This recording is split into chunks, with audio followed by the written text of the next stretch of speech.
here you see the nozzle peeking out of the base of the rocket there. There goes the gimbal check.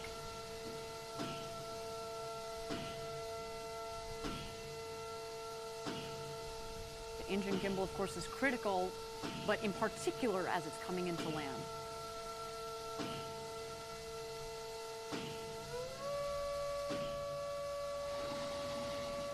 And Patrick, that takes us to launch. We're at T-minus 30 seconds. Why don't we hand it over to Mission Control for New Shepard's 15th flight to space? It's going to be worth the wait, man. Godspeed, New Shepard.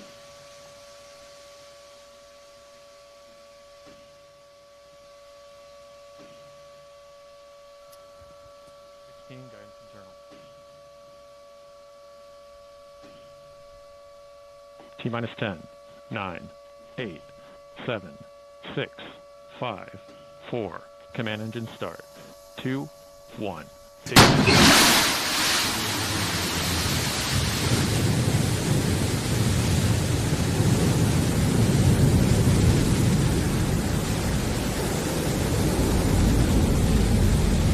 And we have liftoff. Go, New Shepard, go. Beautiful liftoff from our launch site 1 in West Texas. You can follow along as she gains speed in the bottom left corner of your screen. There's the speedometer, altimeter in the middle there.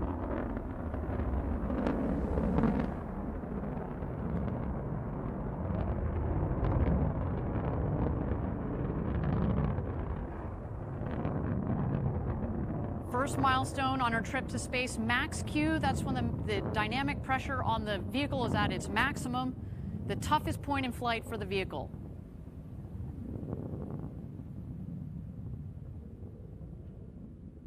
And max Q is confirmed.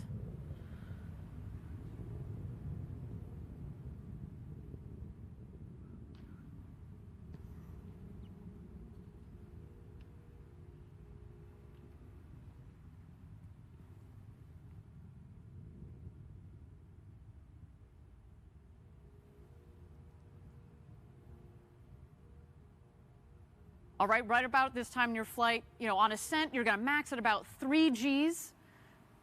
We've noted it before. The max Gs that you pull as an astronaut on New Shepard actually is on descent. So here on ascent, it's about 3 Gs, and it comes on gradually as you go faster and get higher up there. Until, of course, main engine cutoff and separation, and that is when you get to feel those beautiful 0 Gs. We're waiting for that here. Next stops, MECO and separation.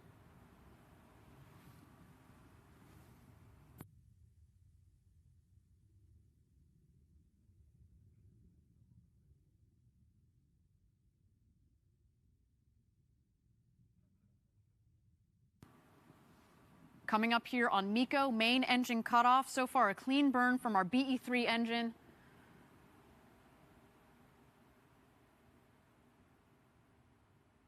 There it is, main engine cutoff.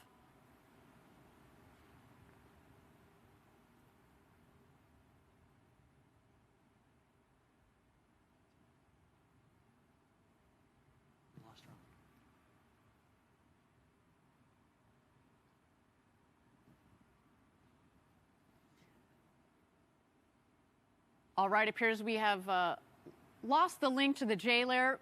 So far, though, everything appears to be nominal. So far, what we have seen, a clean liftoff. We did have max Q, maximum dynamic pressure. Mm-hmm. That is essentially for the rocket the hardest point in the flight. And then we had main engine cutoff. And now, as you can see, separation. Here we've got our infrared camera, especially on the left side. As you've seen earlier in the show, it is a little hazy down there in Texas, so we are going to rely on multiple cameras here as the vehicle continues its ascent towards space. We have passed over just about here the Kármán line. There it is, 100 kilometers, or about 328,000 feet. If you were inside there, Patrick, you will have become an astronaut. And we're just waiting for the two craft to hit their apogee. You'll know they've hit apogee when the speed hits 0 in the bottom left corner of your screen.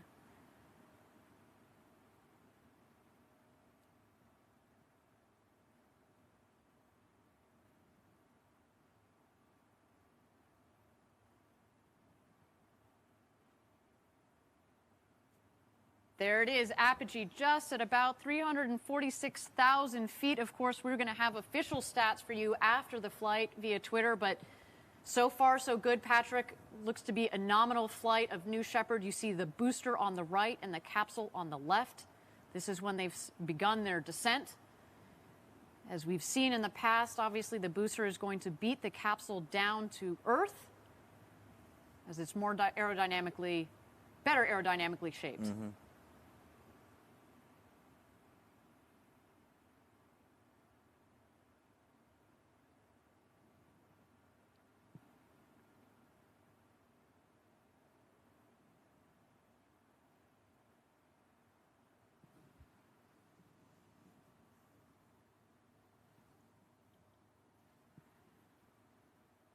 And thank you again, everybody, for joining us live for New Shepard's 15th flight to space.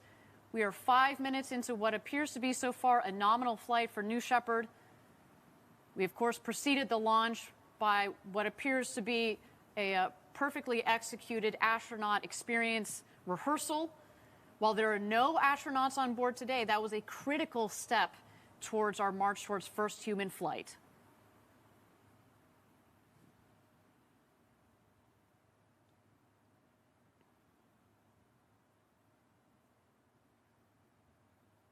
All right, we've picked up our long-range cameras again. There you see the booster, the bottom of the screen, and the capsule on the top.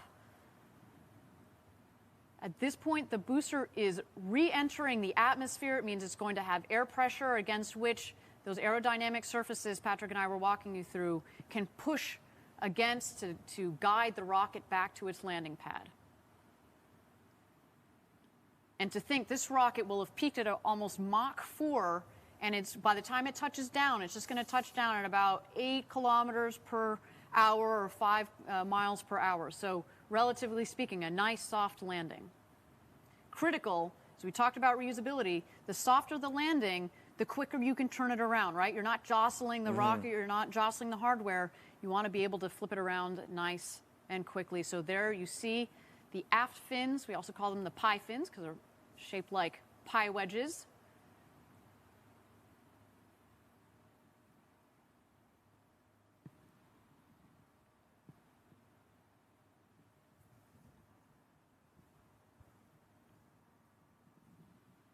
All right, there go the drag brakes. And there you see all the speed bleeding off of the vehicle and waiting for our BE-3 engine to relight. There it goes.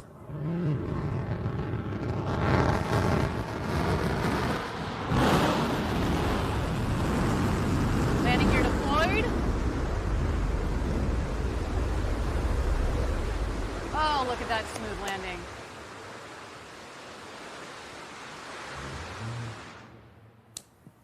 And touchdown. Welcome back, New Shepard. Oh my God, what a beautiful landing, I think that was one of the smoothest landings I've seen of this rocket. It almost looks unreal. Right? It looks like CGI. I know some of you on the internet seem to think that. Believe me, that is a reusable rocket that takes off and lands. What a beautiful landing. It looks like it's ready to go again. Yeah, just, put in those drag brakes, put in the wedge fins, fuel her up, let's go again.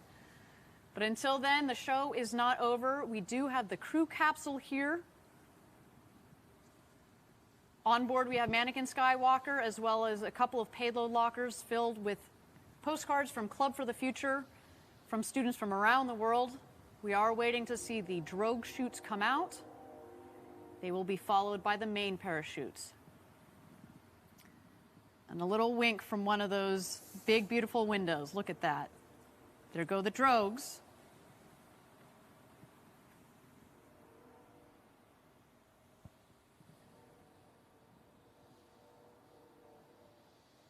And here come the mains.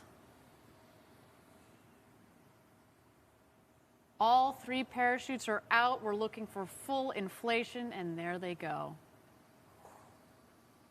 I love that.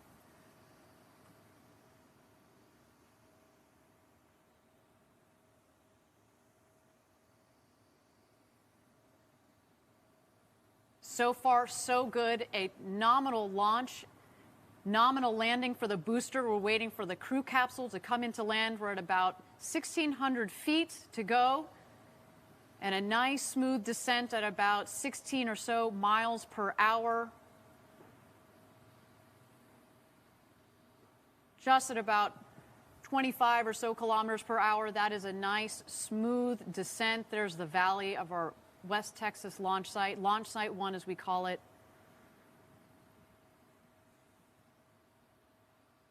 What a day so far, Patrick, let me tell you.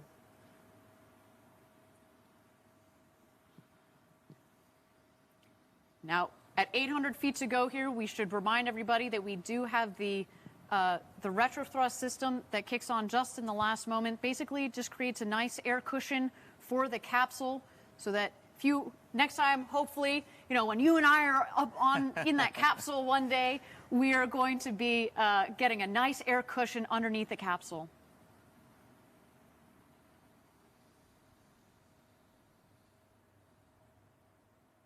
And touchdown. Oh, it was beautiful. Absolutely spectacular. Patrick, I told you it was going to be worth the wait. Look at that. Definitely.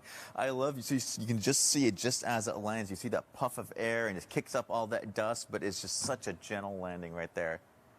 A beautiful launch and landing for both the crew capsule and the booster. Team Blue, congratulations to all of you. What a day. You should be so proud. And again, Patrick, soon, you know, if you're an astronaut on board, that is going to be a ride of a lifetime.